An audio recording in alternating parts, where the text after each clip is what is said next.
안녕하십니까. 예, 아, 김평강 형제입니다.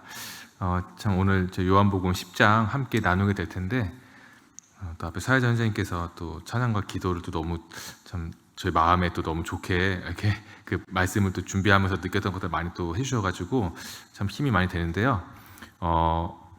지금까지 저희가 요한복음 계속해서 이제 함께 나누고 있는데 오늘 특히 10장에 나온 참 여러 그 주님께서 말씀하신 것들, 또 비유로 말씀하신 것, 또 이렇게 종교 또 지도자들과 논쟁하신 것 이런 것도 함께 보면서 참 주님께서 어떤 분이신지를 또 함께 나누는 또 기억하고 묵상하는 시간을 가지면 좋겠습니다.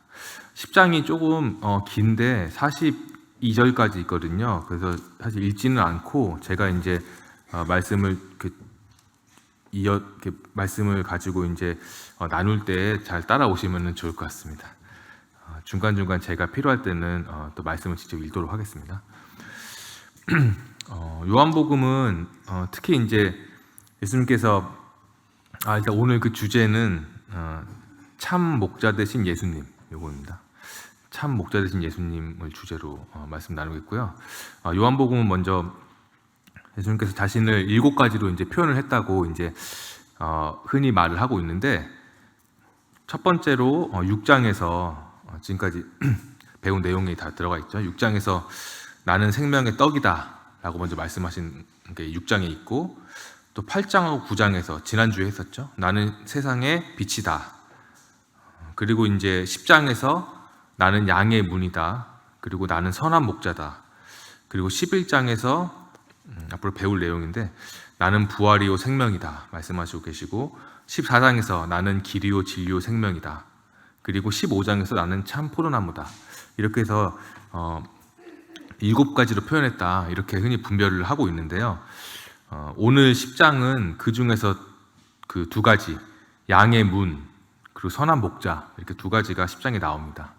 사실 7가지 중에 2가지가 나오니까 10장이 되게 이제 또 모든 장이 다 중요하지만 특히 참 제가 이렇게 이 10장을 묵상하면서 참 많은 그 감동이 되었고 또 이렇게 요한복음에서 나온 그 참 예수님께 사실 드러내신 그 양의 문과 선한 목자 이 2가지를 저도 참 알 수 있게 돼서 또 더 묵상할 수 있게 돼서 참 감사가 되었습니다. 성도님께서도 오늘 말씀 시간 통해서 참 그런 것들을 함께 나누시면 좋겠다 싶은 생각이 듭니다.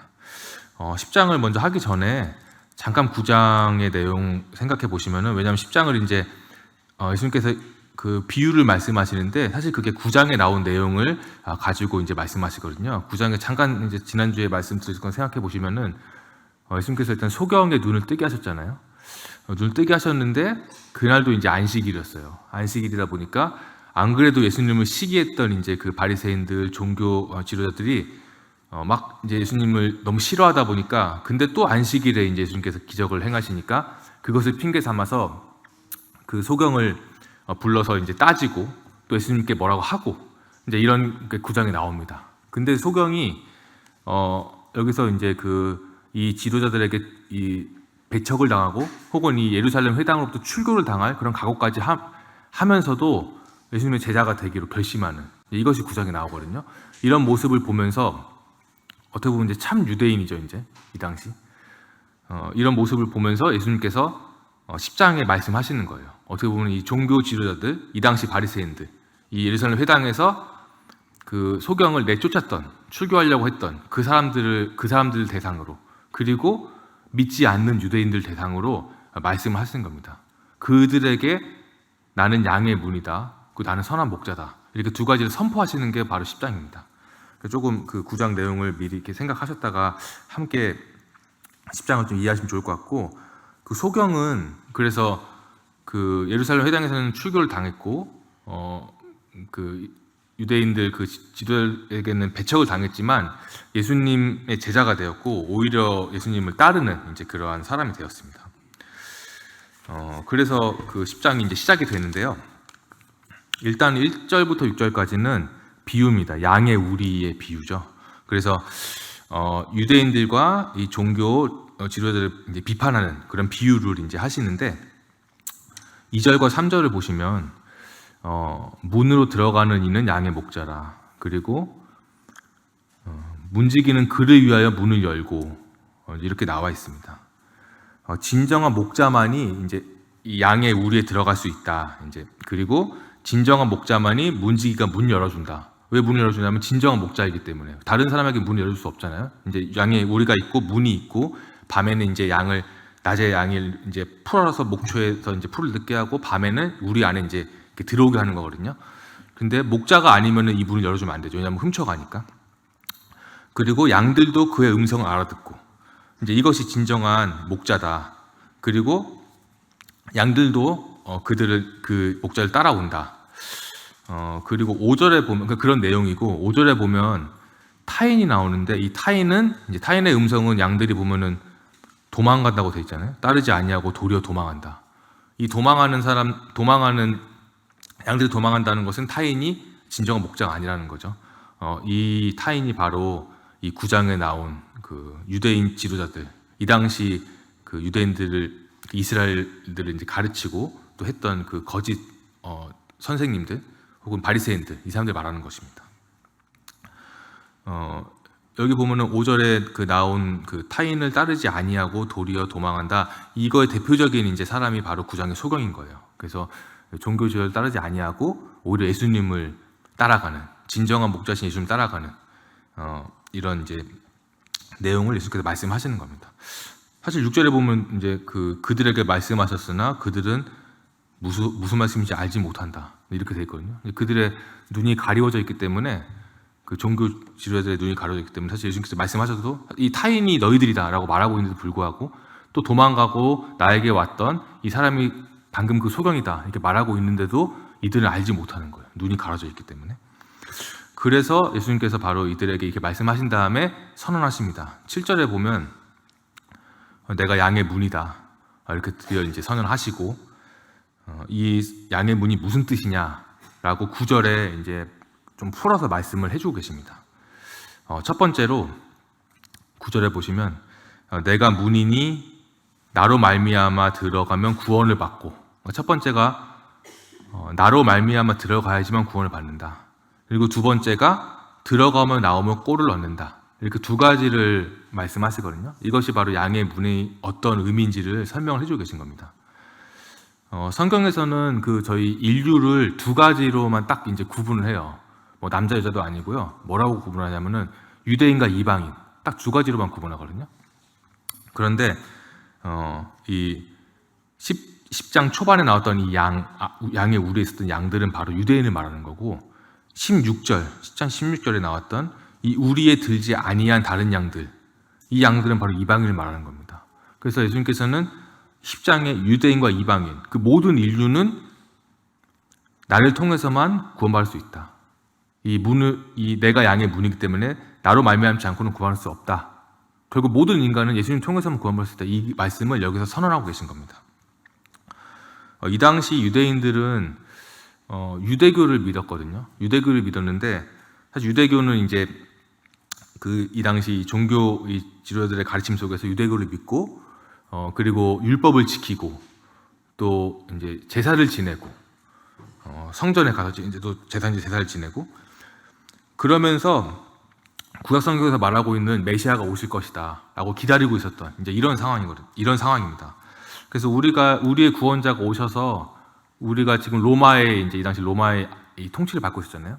이 로마의 통치를 우리가 이제 그 메시아가 우리를 그 위대한 왕이 되어서 우리 민족을 구원하고 그리고 우리를 통치하고 이런 걸 기다리고 있었던 상황이었는데 이미 되게 오랜 세월이 흘렀고 메시아는 오지 않고 그리고 이 종교 지도자들은 타락하고 세속화되고 그 자신들의 이익과 안위만 생각하고 탐욕스럽고 이런 상황이었던 거예요. 그리고 특히 이제 로마 사람들이 잘 보이기 위해서 막 아부를 많이 하고 이제 이런 상황이었던 겁니다. 그리고 그들이 비록 말씀을 좀 알고 있었지만 구약 성경이죠. 이 당시에는 말씀을 알고 있었지만 그 말씀을 자신의 이 눈이 가려져서 또 자신의 이익만 생각해서 보는 것이죠. 그래서 자신이 보고 싶은 것만 보고 그렇기 때문에 예수님께서 이 요한복음 말씀에 보면 너희가 성경을 제대로 알고 믿었더라면 내가 메시아인 것을 모를 수가 없는데 어떻게 모르냐 이렇게 말을 하고 있거든요.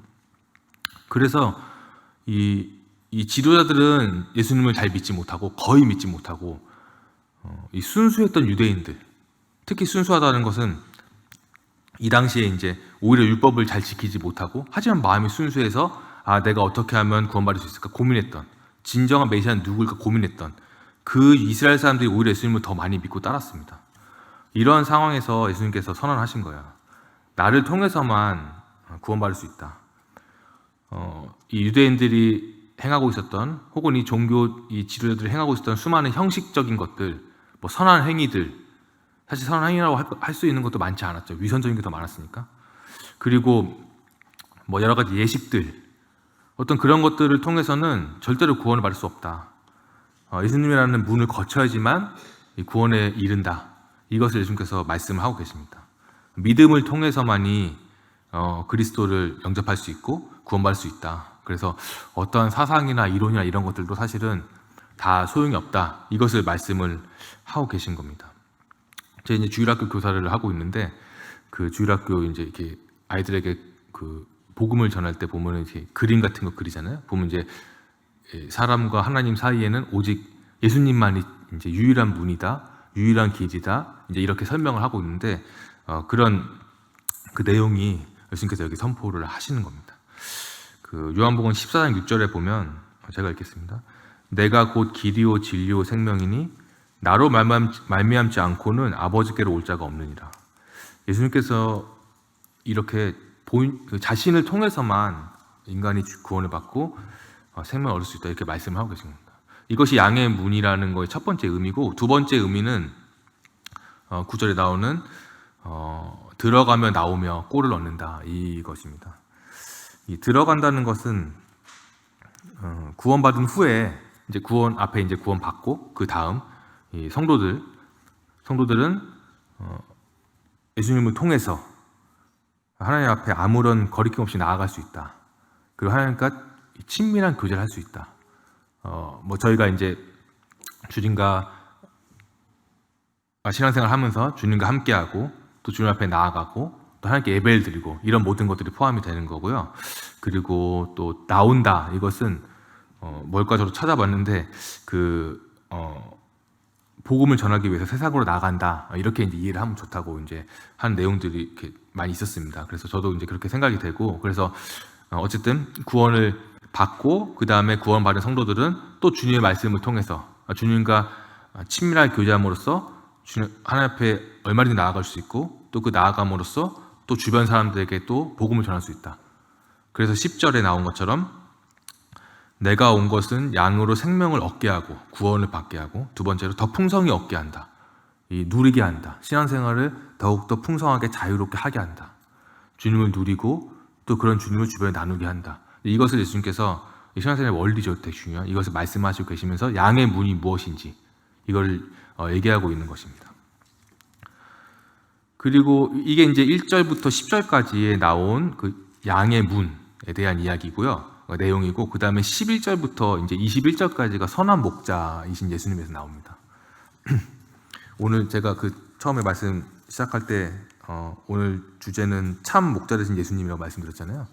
저는 사실 이 선한 목자에 대해서 좀 더 이렇게 좀 깊이 이렇게 더 자세하게 묵상을 해봤는데 이 말씀 11절부터 좀 보기 전에 요즘 이제 사회 현상을 보면서 느낀 게 있는데요. 요즘 여러 가지 뭐 이렇게 다들 여기 계신 형제님께서는 이렇게 요즘 사회에서 막 유행하는 것들 이런 것들에 민감하신 분도 있고 또 아니면 또 이렇게 신경 안 쓰신 분도 있고 다양한 분들이 있는데 요즘 이렇게 유행하는 것들을 다 아실 필요는 전혀 없습니다. 하지만 그냥 이 세상 사람들이 어떤 것을 요즘에 따라가는가, 이 시대는 어떠한 시대인가를 아는 것은 중요하거든요. 이제 그래야 저희가 시대를 파악하고 또 그들에게 복음을 전할 수 있고 또 그 사이에서 저희가 이제 신앙생활을 잘 할 수 있기 때문에 요즘에 사실 되게 유행하는 어떤 그런 트렌드 중에 하나가 무엇이냐면은 뭐 미디어에도 많이 노출되고 있는데 뭐 막 스포츠나 뭐 요즘 막 유행하는 요리 막 이런 것도 콘텐츠 많잖아요. 막 뭐 가수들도 많고 막 많은 것들이 있는데 그런 거 제가 전혀 언급하지는 않을 거고요. 제일 인기 좋은 게 뭐냐면요. 요즘에는 검증입니다. 검증. 그러니까 진짜를 검증하는 콘텐츠들이 가장 사실은 이제 유행이거든요. 왜 그러냐면은 진짜와 가짜를 사람들이 구분을 못 하고 있는 거예요. 그러니까 못 하는 게 가짜가 너무 많기 때문에. 그러니까 요즘에는 뭐 미디어가 발달하고, 그리고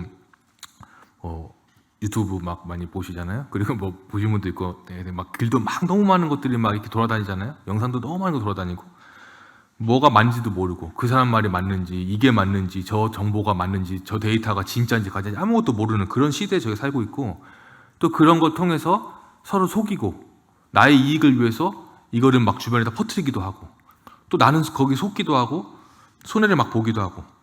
근데 손해를 봐도 그냥 아니 말고, 아무리 책임지지 않는. 어떻게 보면 진짜 이런 어떤 이 명확한 것은 다 사라지고, 가짜, 애매한 것, 다른 거지만, 다르다고 말하지만 사실 틀린 것들. 근데 이런 것들이 이 시대를 이제 지금 너무 지배하고 있는 이런 시대인데, 이럴 때일수록 사실 사람들은 반대로 순수하고 진짜인 거, 확실한 거, 이것을 다 좋아하고 추구하는 거예요. 그렇기 때문에 요즘 이런 이 유행의 트렌드가 뭐냐면, 진짜가 진짜인가? 이거를 검증해 보는 거예요. 검증해서 진짜면은 막 사람 열광해요. 진짜였네. 다 가짜만인 줄 알았는데 저 진짜네. 저 사람 진짜네. 저건 진짜네. 막 이렇게 좋아하는 거예요. 그래서 요즘에 이런 트렌드 중에 하나가 이 진짜를 검증하는 것들, 이런 것들 사실 되게 이제 막 뜨고 막 이렇게 되는데, 지금 시대에 제가 말씀드린 이유는 이 당시 유대인들, 이 당시 이스라엘도 사실 그랬습니다. 왜냐하면은 제가 초반에 말씀드린 것처럼 로마의 통치를 받고 있고, 이 당시 유대인들이 패배주의에 빠져 있고, 수백 년간 하나님의 말씀은 없고, 그리고 또 선민 의식이 있잖아요. 그러니까 옛날에 우리는 이랬지. 우리는 과거에는 화려했어. 막 이런 어떤 과거의 아름다운 역사와 추억에만 빠져 있고, 막 이런 상황에서 누가 뭐 얘기하면은 그리고 메시아를 기다리고, 누가 무슨 얘기하면은 저 사람이 메시아다. 그래서 막 가는 거예요. 그래갖고 막 이제 그 사람 말 들어보고 막 행동을 보고, 또 갑자기 저기서 누가 좋은 말 하거나 신기한 걸 보여주면은 저 사람이 메시아인가 보다. 혹은 저 사람이 우리 이 민족을 구원할 어떤 존재인가 보다 해서 또 막 가서 검증을 막 하고, 막 이제 아니네 맞네 막 이런 시대예요. 이런 시대에서 이 유대인 지도자들, 종교 지도자들은 특히 정점에 있는 사람들이었습니다. 자신들의 이익을 여기서 되게 교묘하게 이렇게 하면서 속이면서 착취하고, 어떻게 보면 잘 모르는 이 유대인들에게 어떤 얄팍한 지식을 통해서 막 선동하고, 이러한 이 시대였는데, 이 시대에 진짜가 나타나 버린 거예요. 이 예수님이 드디어 오신 겁니다. 진짜가 나타나니까 이때 유대인들과 지도자들이 검증을 하기 시작하는 거예요. 검증을 하는데, 사실 검증을 하면 할수록 이 요한복음에 나오는 내용을 보면은 진짜와 가짜는 구분하는 방법이 있는데, 가짜는 보면은 사실은 되게 화려해요, 겉으로는.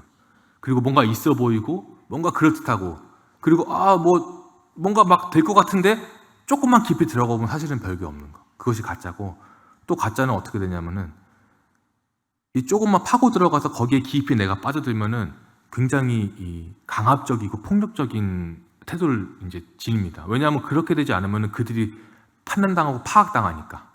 이제 사실 되게 수많은 뭐 이단들, 혹은 뭐 이렇게 사람을 미혹시키는 요즘에 여러 가지 사상들, 흐름, 이런 것들, 생각들을 보면은 다 겉으로는 되게 화려하고 처음에는 되게 막 좋아 보이는데, 막상 안에 들어가면은 그 안에는 강압적이고 폭력적인 것들, 강제성이 굉장히 강하거든요. 그렇게 하지 않으면 자신들이 드러나기 때문에 어쩔 수가 없는 거예요. 그것이 사실 가짜의 특징이고, 사실 가짜를 그리고 그런 것들을 사실 가장 구분하는 제일 좋은 방법은 무엇이냐면은 진짜와 붙어보면 되는 거예요.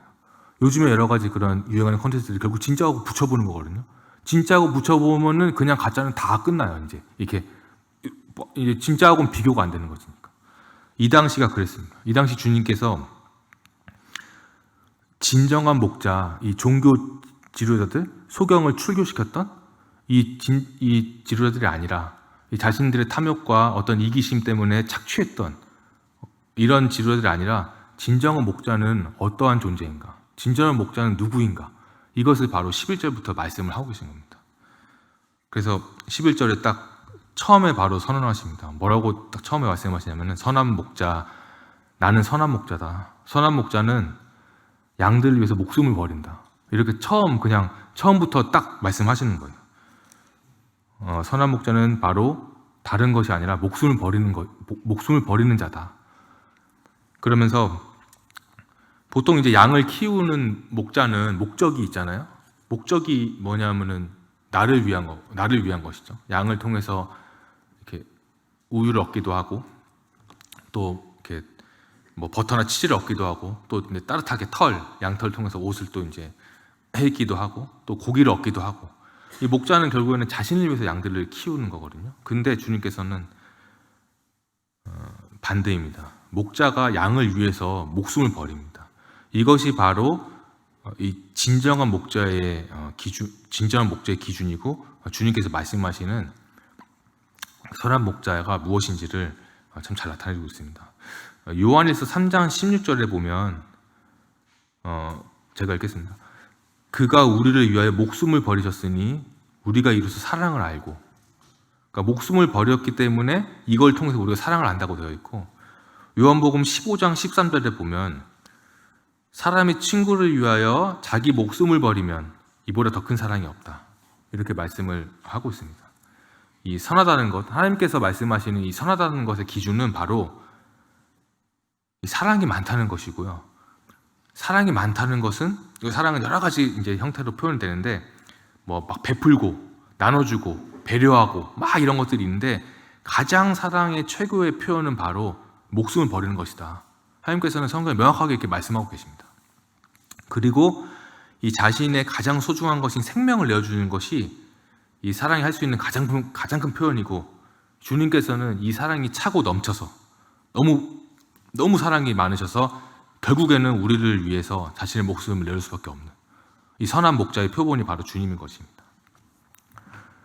제가 이제 수요 집회 이렇게 강단에서 성도님과 함께 이렇게 말씀을 나눈 거는 제가 3년 전에 이제 결혼 간증을 제가 이제 했던 기억이 나는데, 제가 그때 이제 늦게 결혼해서 이렇게 제가 40에 결혼했잖아요. 40에 결혼하고 지금 43살인데 또 주님의 은혜로 지금 이제 아이가 2명이 태어나서 첫째가 20개월이고 둘째가 지금 이제 3개월 이제 됐는데, 제가 이제 아이를 키우고 이제 너무 짧은 기간이지만 이제 결혼하고 아이를 키우면서 여기 계신 참 수많은 인생 참 선배님들 제가 이렇게 뵈면서 참 느끼는 게 이렇게 놀아주고 이렇게 아이들과 말도 안 통하지만 뭔가 대화를 하고, 그리고 그냥 돌보고, 기본적인 것들을 돌보고, 참 이렇게 하면서 사랑의 표현을 저는 한다고 생각하거든요. 많이 하는데, 만약에 그냥 이렇게 상상을 해보잖아요.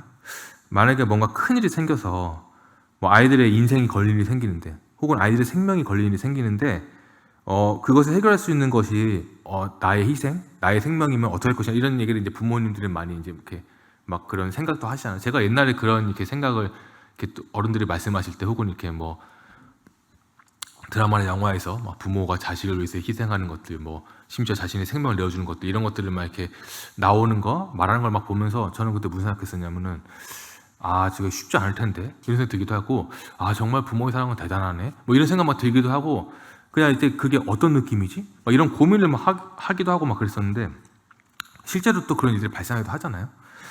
했는데 제가 짧은 기간이지만 어떤 아이를 낳고 키우면서 그 고민을 사실은 되게 고민을 할 필요가 없구나, 사실 생각을 깨닫게 되었습니다. 사실 굉장히 명확해지더라고요. 이제 자식을 위해서, 나의 자녀를 위해서 이 인간이 할 수 있는 사랑의 최고의 표현인 이 생명을 내어준다는 것이 사실은 그렇게 어려운 것이 아니구나, 쉬운 것이구나, 이런 걸 생각을 제가 하게 됐는데, 하물며 인간인 저도, 혹은 이렇게 또 많은 분들도 이런 생각을 하는데, 부모인 분들 하는데, 인간을 창조하신 우리 주님께서 우리를 너무 사랑하셔서 그 사랑의 표현의 방법으로 가장 최고의 장면 생명을 내어주는 것, 그것을 참 하실 수 있다는 것, 그리고 실제로 하셨다는 것, 이것이 참 저에게는 너무 감사가 되었고, 이 선하심의 기준을 직접 행동을 나타내 주신 이 주님이 제 말씀 보면서 진짜구나, 제가 비록 구원받은 성도지만 이 말씀을 보면서 또 다시 한번 역시 진짜와 가짜는 이게 비교할 수가 없구나, 진짜는 진짜구나, 이 우리의 목자이신 주님은 진정한 목자, 참 목자이시구나, 제가 이걸 참 다시 한번 알게 되었고 깨닫게 되었고 참 기쁨이 되었습니다. 이 당시나 지금이나 가짜가 너무 난무하는데, 자, 우리 주님께서는 이미 역사적으로 증명되셨고요. 그리고 스스로도 증명하셨고, 요한복음 쭉 읽다 보면 나중에 나오잖아요. 스스로도 그 증명하셨고 목숨을 내어주심으로. 그리고 참 저희 성도님들 또 저를 통해서 저희가 누리고 있는 이 기쁨들, 참 이걸 통해서 지금도 계속해서 하루하루 증명되고 계시잖아요. 이거 보면서 참 감사가 되고 그렇습니다. 그 아래 12절에 보면 삭구는 목자가 아니다 이렇게 나오고, 아니요 양을 버리고 도망간다 이렇게 나오잖아요. 왜냐하면 그는 삭군인 까닭에 양을 돌보지 아니한다 이렇게 나오죠. 이 목자와 이 삭군의 차이가 이것입니다. 두 번째로 14절에 보시면 이 선한 목자는 또 어떤 존재인가, 진정한 목자는 어떤 존재이냐, 나는 내 양을 알고 양도 나를 아는 것이, 또 15절에 놀라운 말씀이 나오는데, 아버지께서 나를 아시고 내가 아버지를 아는 것 같으니 이렇게 나오거든요. 참 저도 이 말씀을 보면서 주님과 이 양인 우리의 관계가 아들 예수님과 아버지 하나님께서 서로 아시는 이 관계에 비교되는구나, 이거와 이렇게 대응이 되는구나, 참 이거를 보면서 참 많은 감사가 되었습니다. 이 하나님과 예수님의 관계는 완전한 연합의 관계였습니다. 서로를 완전히 알고 또 친밀하게 교제하고 연합하고 함께 일하고, 요한복음에 계속 보면 내가 아버지의 마음을 다 알아서 아버지의 일을 한다 이렇게 되어 있거든요. 참 그렇게 완전하게 동역하는 관계였는데, 이런 완전한 동역의 관계를 이 목자인 주님과 양인 저희의 관계와 비교하고 있는 것입니다. 어떻게 이 관계, 하나님 아버지와 예수님의 아들 예수님의 관계가 우리와 주님과의 관계일 수가 있어? 이게 약간 너무 좀 이렇게 큰 개념일 수 있어가지고 약간 이렇게 좀 풀어서 쉽게 설명을 이렇게 하면, 일단 목자는 그 3절에 보면 그는 자기 양의 이름을 각각 불러 인도해낸다 이렇게 말씀이 나와 있습니다. 일단 목자는 먼저 양의 이름을 다 알고 계십니다. 요한복음 1장에도 보면 시몬을 먼저 아셨잖아요. 그가 미래에 어떻게 될 줄 알고 이름을 심지어 주시잖아요. 베드로라고 주시고, 또 누가복음 19장에 보면 삭개오 같은 경우도 바로 이름을 부르시고, 또 요한복음 20장에도 보면 막달라 마리아를 부를 때 이름으로 부르시고, 주님께서는 성경의 수많은 참 내용에 보면은, 수많은 본문에서 주님께서 직접 본인의 제자들, 성도들에게 이름을 직접 부르십니다. 자꾸 요즘 시대 얘기를 해서 죄송한데, 요즘 시대는 이름이 없는 시대예요. 그러니까 이름이 없는 시대가 어떤 시대냐면은, 특히 젊은 친구들은 SNS를 많이 하잖아요. SNS 여러 가지 그런 것들은 이 아이디, 닉네임, 사진, 영상 이런 걸로만 자신을 표현해도 충분합니다. 그거 실제로 자신의 이름을 표현할 필요도 없고, 사실 자신을 표현하면 안 돼요. 왜냐하면 나를 드러내면 오히려 사람들이 떠나니까. 그래서 내가 좋은 것만, 혹은 사람들이 좋아하는 것만 내가 이렇게 보여줘야지 나에게 사람들이 나를 좋아하고, 이런 시대예요. 온라인에서만 서로 대화하고 드러내기 때문에 그 사람의 진실된 모습을 알 수가 없습니다.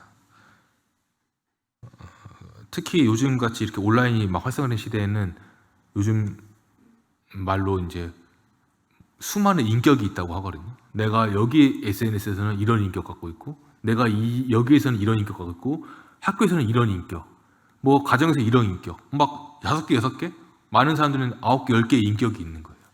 막 그런 인격들, 뭐 인격으로 하기는 좀 그렇지만 그런 테러들, 그 사람 대한 테러들, 내가 거기서 행한 행동들, 이런 것들이 너무 다르게 혼재하고, 그렇기 때문에 자기 자신도 내가 어떤 사람인지 모르는 그런 시대가 지금 시대고, 뉴스에 나오는 막 되게 끔찍한 범죄들이 많잖아요. 사실 그런 범죄들을 젊은 친구들 많이 이제 일으키는데, 그 이유들이 뭐냐면은 그런 인격들이 서로 혼재해서, 사실은 그런 인격들이 되게 서로 상호작용을 잘해서 서로를 견제해서 더 발전시켜야 되는데, 그것이 아니라 극단적으로 한쪽에 치우치고, 혹은 현실을 이렇게 착각하고, 아니면은 감정적으로 너무 이렇게 올라오기 때문에 한 인격에 너무 매몰돼 버리고, 그래가지고 그런 것들이 행동으로 나와버리는 것들. 지금 이런 수많은 현대의 문제들이 사실 그런 것들 때문에 많이 발생하는데, 그런 이름이 없는 시대, 지금은 내가 누구인지 모르는 시대, 진짜가 무엇인지 모르는 시대, 이런 시대에 저희가 지금 살고 있습니다. 그런데 주님께서는 딱 반대의 반대로 저희를 다가오십니다. 어떻게 하시냐면은 바로 이름을 불러주심으로써, 나의 이름을 직접 불러주심으로써 내가 누구인지, 내가 진짜 어떤 사람인지, 왜냐하면 속여봤자 소용이 없으니까 드러나게 되는 것입니다. 그렇기 때문에 친밀한 구제가 가능한 것입니다. 여기 나오는 이 아버지 하나님과 아들 예수 그리스도가 아는 것 같은 이렇게 이 최고의 삶의 단계에 갈 수밖에 없는 이유가 바로 주님께서 나를 아시기 때문에 그런 것입니다. 그리고 이름뿐만 아니라 이 본성도 아십니다. 복음서에 수많은 이 제자들을 보면 또 베드로 충동적이고 직설적이었잖아요. 또 의심 많은 도마도 있었고, 또 안드레는 막 사람들을 좋아해가지고 사람들은 막 주님께 무조건 데리고 왔잖아요. 그리고 또 유다, 배신했던 유다도 있었고, 참 이런 수많은 좀 다양한 성격 갖고 있었던, 이런 본성이 정말로 너무 다양했던 이런 제자들 주님께서 일일이 다 하나씩 다루셨습니다. 그들에게 가장 맞는 방법으로. 그들을 어떻게 다루어야 할지 제일 잘 알고 계셨기 때문입니다. 우리 또한 마찬가지입니다. 저희의 본성을 가장 잘 알고 계시기 때문에 주님께서는 저희가 무엇이 가장 필요한지, 그리고 무엇이 저에게 가장 유익한지를 잘 알고 그것을 참 주시는 그런 분입니다. 그렇기 때문에 이 친밀한 관계, 이것이 가능한 것입니다. 이름을 알고 본성을 아시기 때문에. 그래서 참 감히 성경에서 이 하나님과 예수님의 관계로 비교하고 있는 이것을 양과 목자의 관계에도 좀 적용시킬 수 있는 것입니다. 그 다음에 또 선한 목자, 진정한 목자는 어떠한 특징이 있느냐. 세 번째로 17절에 보면 내가 내 목숨을 버리는 것은 그것을 내가 다시 얻기 위함이니, 그리고 18절에 내가 스스로 버리노라. 나는 버릴 권세도 있고 다시 얻을 권세도 있다. 참 선한 목자, 참 목자이신 우리 주님께서는 권세가 있는 분입니다. 능력이 있는 분입니다. 그렇기 때문에 자신의 능력으로 목숨을 내놓았다가 다시 살릴 수 있는 것입니다. 그 이유는 주님께서 바로 생명의 주인이시기 때문입니다. 주인은 다 뭐든지 할 수 있잖아요. 십자가에서의 죽음도 스스로 의지로 하신 것이고, 3일의 부활도 스스로 이 능력을 가졌기 때문에 가능하셨던 것입니다. 그렇기 때문에 구원받은 우리는 이 생명의 주인이신 예수님을 믿기 때문에 죽음 이후에 다시 살 것, 영원히 살 것, 이것이 보장이 되는 것이고, 만약에 그것이 없다면 우리는 계속해서 이 죽음 앞에서 그냥 두려워하는 그런 존재가 될 수밖에 없을 것입니다. 이 세 번째 특징이 이 권세가 있다, 능력이 있다, 생명의 주인이시다. 이것이 선한 목자의 특징이고요. 또 네 번째 특징으로 28절과 29절에 나옵니다. 28절은 내가 그들에게 영생을 주노니 영원히 멸망하지 않을 것이요 또 그들을 내 손에서 빼앗을 자가 없느니라. 29절에 그들을 주신 내 아버지는 만물보다 크심에 아무도 아버지 손에서 빼앗을 수가 없느니라. 구원받은 우리에게 있는 그 생명은 절대로 아무도 빼앗지 못합니다. 28절에 나온 것처럼 주님께서, 하나님이신 주님께서 직접 우리에게 주셨기 때문에 빼앗지 못하고요. 또 29절에 나온 것처럼 만물보다 크신 하나님께서 그것을 보증하시기 때문에 저희의 생명은 절대 빼앗기지 않습니다. 그래서 우리의 구원의 안전성과 영원성은 이중으로 보장이 되는 것입니다. 한 번 양이 되면 영원한 양이 되는 참 그런 놀라운 원리를 말씀에서 나오고 있습니다. 제가 네 가지를 통해서 선한 목자, 진정한 목자가 어떤 특징 갖고 있는지 말씀드렸는데, 첫 번째가 목숨을 버리는, 두 번째가 양과 친밀한 관계 속에 거한다, 세 번째가 이 생명의 주인이다, 네 번째가 절대로 이 양을 빼앗기지 않는다. 이렇게 이 선한 목자인 주님께서는 지금 네 가지 특징을 갖고 계십니다. 참 이러한 목자가 바로 우리의 주님이시고 우리가 믿는 예수 그리스도입니다. 그렇기 때문에 이 당시 유대인들에게나 혹은 지금 우리 살고 있는 이 가짜가 난무하는, 무엇이 진짜인지 모르는 참 이런 시대에도 진정한 주인이신, 진정한 목자이신 주님을 믿기 때문에 저희가 기쁨이 넘치고 또 행복한 것입니다. 그 다음 내용은 21절까지가 이제 선한 목자에 대한 내용이고, 그 다음 내용은 이런 말을 들었기 때문에 유대인들이 막 이제 흥분하는 거예요. 이 반대하는 유대인들이. 그래서 막 왜냐하면 이 종교 지도자들뿐만 아니라 이 당시 이걸 믿지 않았던 혹은 싫었던 유대인들 되게 많았거든요. 그렇기 때문에 막 반대해서 이 주님과 논쟁을 막 합니다. 논쟁을 막 하는 내용이고 특히 이제 신성 모독을 했다. 이걸 가지고 막 논쟁을 이제 합니다. 이 논쟁을 막 얼마나 심하게 이렇게 하냐면은 주님께서 이 논쟁을 여기서도 하시고 그 전에도 하시고 하시면서 막 이제 이렇게 막 쫓아오고 막 돌로 치려고 하고 막 주님께서 이렇게 피하시고 막 이렇게 하시거든요.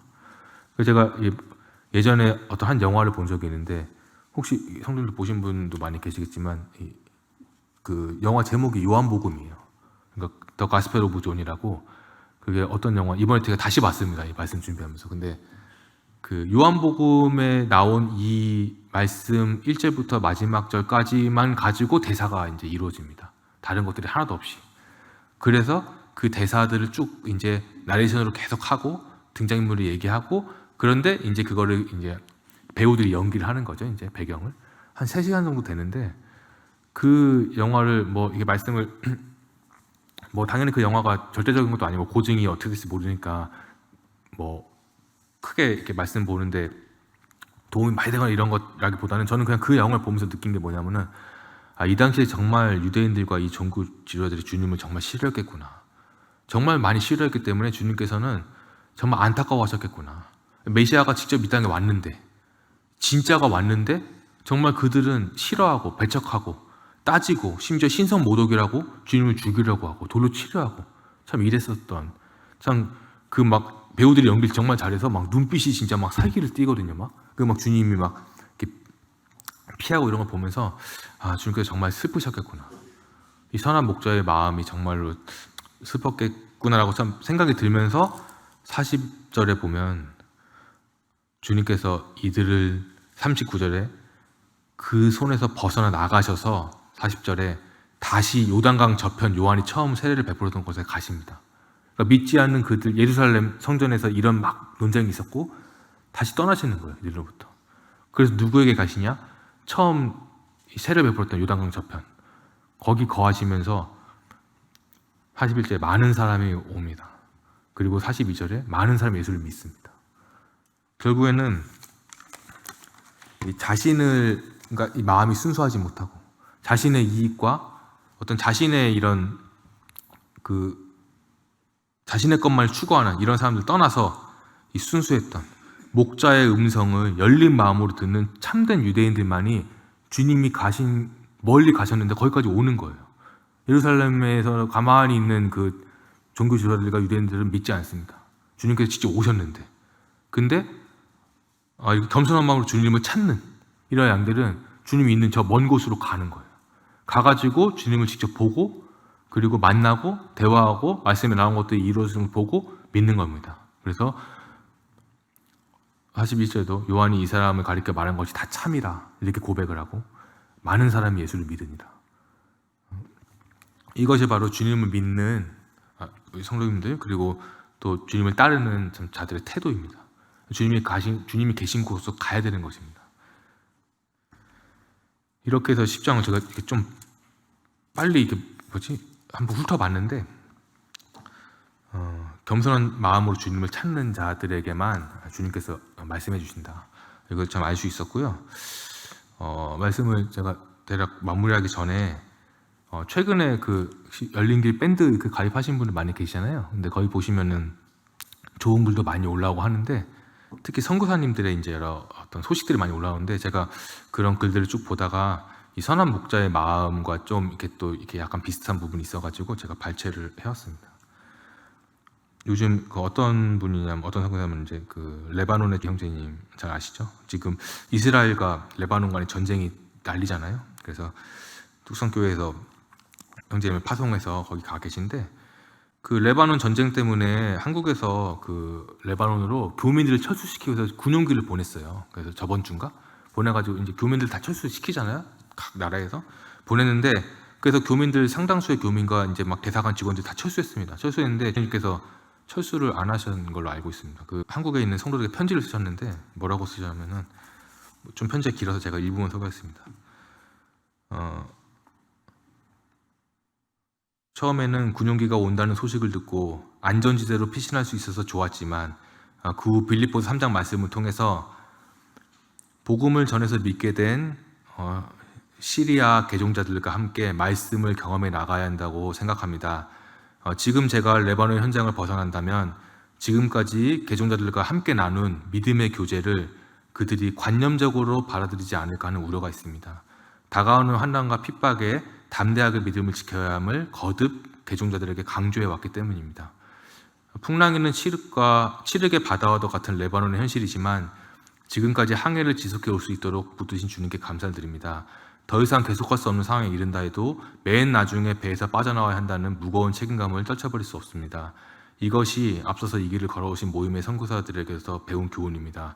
이런 중에도 크게 요동하지 않는 것은 주님께서 이 배에 함께 계심을 믿기 때문입니다. 참 이렇게 글을 쓰시면서 이 비행기 타지 않으신 걸로 이제 밴드에 글이 올라왔는데, 저는 이 글을 보면서 선한 목자란 것이 무엇인가?